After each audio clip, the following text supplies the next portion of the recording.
C'est une pièce qui a été faite par l'artiste sculpteur Albert Carrier-Belleuse, qui était un sculpteur très renommé du 19e siècle, où il a eu comme élève Auguste Rodin dans son atelier. Nombreux sont les artistes qu'il a formés dans son atelier. Il a laissé un héritage unique et a transmis sa veine artistique à la Manufacture de Sèvres, dont il a été directeur à la fin de sa carrière.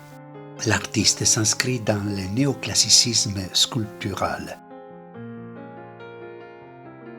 Et également son fils.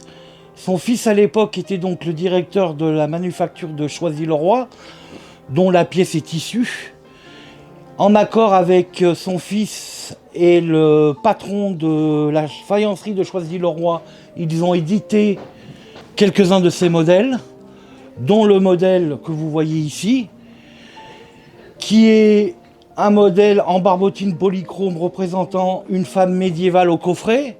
C'est un modèle qui est assez rare car d'habitude on le trouve avec un livre, elle s'appelle la liseuse.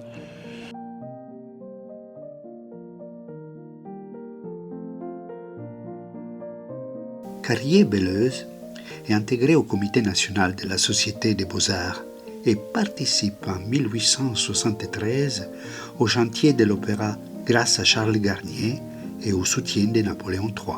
C'est une pièce qui a été éditée à très peu d'exemplaires, dans une période du dernier quart du 19e, vers 1878-1887.